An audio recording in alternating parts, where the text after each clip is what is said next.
everybody, John D. Villarreal here for America's Venture Capital, and I'm pleased to bring you James Boening, who is so gracious to give us some of his time. He's going to be at our event on July 18th. This is America's Venture Capital Kickoff Conference at American University Washington College of Law in Washington, D.C. Now, James is an absolute sales and marketing expert and has done amazing things in the automotive industry. I want to bring you a little bit about James and what he's going to be talking about on July 18th. James, thank you for joining us. Yeah, absolutely. I'm humbled and a pleasure to be here. No, you're amazing. So let's start with, I'm going to have you on the Future of Automotive panel. Let's get a couple high-level thoughts about that. Then I want to get deep into your background because I know people are going to be fascinated about it. Yeah, so, one of the things that I think I'll be able to bring is my life experience of business, just in general, and some of the things, the pitfalls. And a lot of times if you can help people with the pitfalls, they can reduce the curve of, losing money, bad decisions. So, just the experience that I've had in business, even outside the car business, I think is what I'm excited to bring. No doubt about it. Now, just at a very high level, we're not going to get into everything here. You've been in the car business, been very successful for a while. You're seeing a lot of changes right now. Yes. Like, what do you think are some of the major mega trends that you're seeing?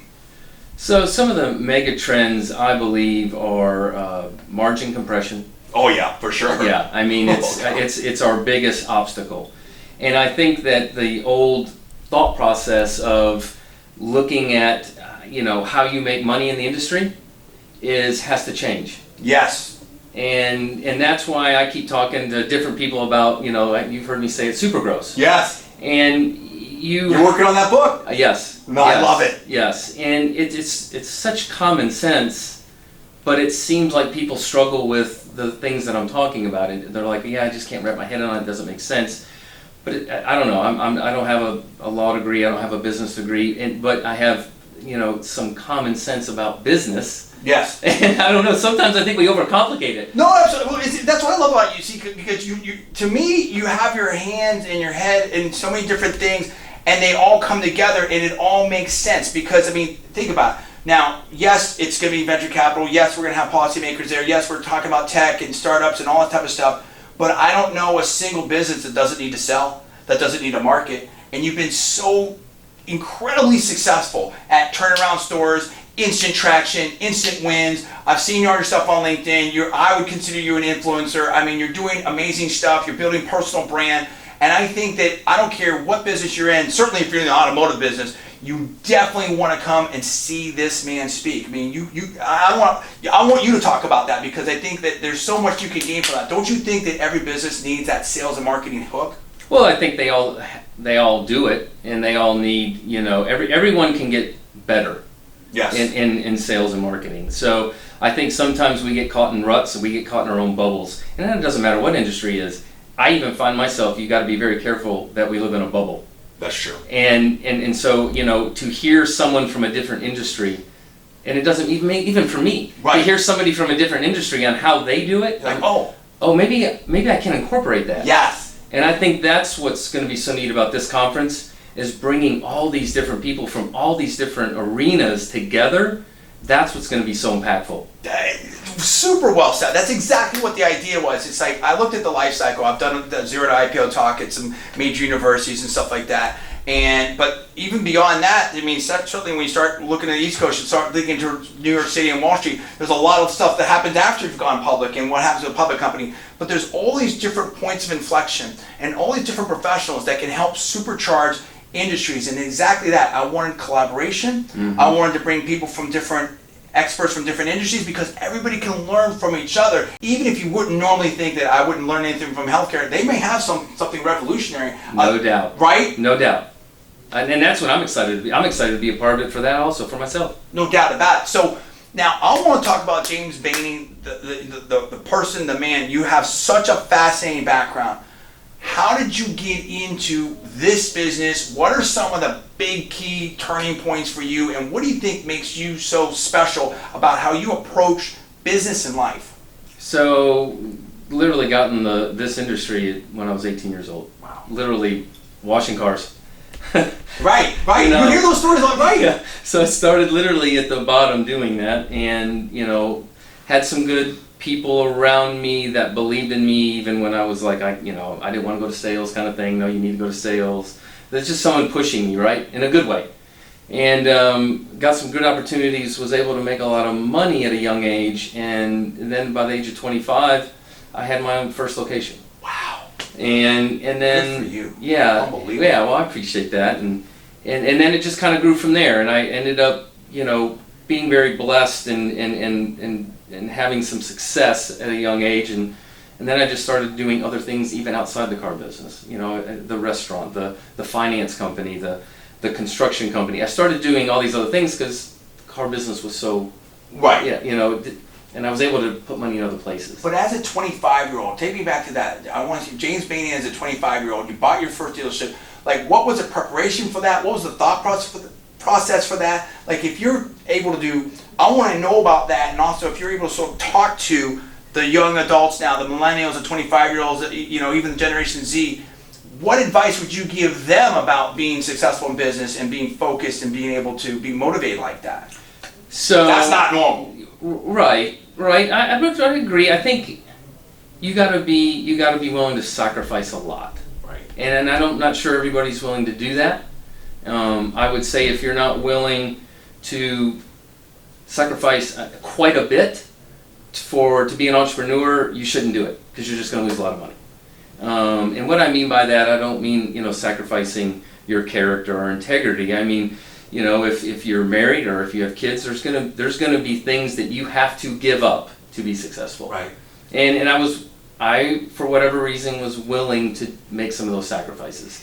And when I went and got my first location, I literally was willing to do everything. And when I say that, I literally was willing to wash the cars, and I did, to go to the auction, to sell the cars, to spin the deal. I was willing to do all of it, and I did do all of it, actually.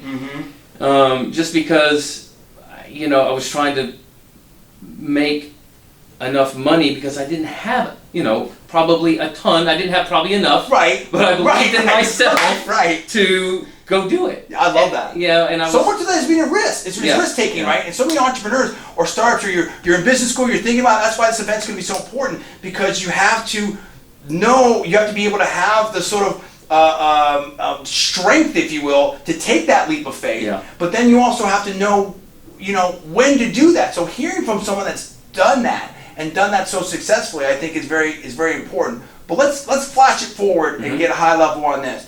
Here you are now at Lexus of Rockville, and you've done crazy things here very successfully. And I don't know, you can touch on that as much as you want, but you've done it pretty much everywhere, right? So what is that success formula that you have, and can you teach it? And obviously you'll talk about some of this on July 18th. Is it the focus on the customer? Is it your personal work ethic? What's that mix? So I think for me, it's a culture piece. Okay. So for me, it's about the people around me. So first, obviously we got to take care of the clients, the customers, but for me, it's always the people around me that I focus on. And without that, you can have the greatest tools in the world, you can have all the money behind you. If you don't surround yourself with a nucleus of people that believe in you, believe in your vision, and you take care of them first and foremost, it doesn't work. Right. And they'd say, well, how are you able to do it in so many different rooftops and in different markets? Because everyone said it was interesting. I had a lot of naysayers say, when you leave the South and you go up north, you're going to see what the real world's about in the car business. So, and that was, I like a challenge. So, but anyway, we were able to have a lot of success. Why? Because I brought 9 families up here with me. Wow. So when the team. Yeah. And I'm so big on that. There's no way we would have been able to have the impact if I would have came up here by myself and got everybody in the building going, hey, I've got this great idea. Yes. I've got this vision. Yes. And you need to believe me. Yep. These people have been with me for 5 and 6 years and have seen the vision, the process work. So you don't have to have so much buy-in. when you have got a nucleus around you, and it's all about the nucleus. So two things real quick that comes off that's so interesting. See, just talk, you see the value that you're getting right here. It's so much more on July 18th.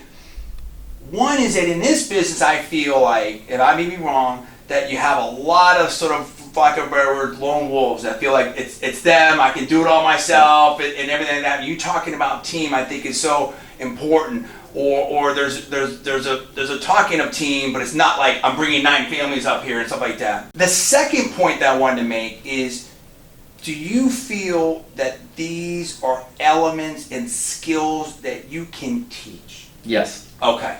So I first thing I always say when I'm hiring someone, and this goes back, can you teach it? The car business can be taught to anybody. Do they have character? Right. So if they don't have character, there's no reason to go on with the rest of the interview. Sure. Because this business is completely teachable. Yes. Yes. So first thing is character. Next thing is, passion. Do I think that they're passionate about what if someone's not passionate about wanting to be here, yeah, probably, I'm not saying everyone has to have the same passion I have, and I don't expect that, but is this just a job? Or is this something that they really want to do? Mm-hmm. And do they have good character? Because I can teach this business to anybody.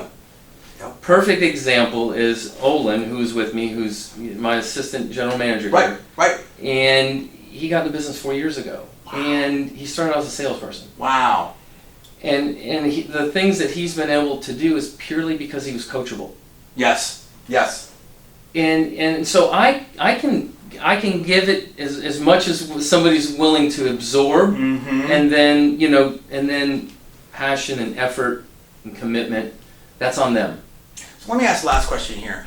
I mean, a lot of people have different opinions about the car business, but what are some of the amazing, great skills that this industry can teach other industries? Because we're talking about, cross-learning, sure. Right? Yeah, that's a good question. I mean, I think that this industry has a lot of moving parts, whereas maybe other companies, aren't thinking about all the different pieces of their company that could generate revenue. Handling the complexity. Yes. In speed. Yes. I love that. Yeah. And obviously sales and marketing, we know that. No, there's no doubt about that. I love it. This is the great James Boening. He is going to be there, an automotive legend, a business legend, and a great individual. July 18th at American University Washington College of Law in Washington, D.C. I'm going to put information in the video description below, including the website, Eventbrite, other information. Check that out. Get your tickets now. This is going to be an exciting and impactful event. We look forward to seeing you there.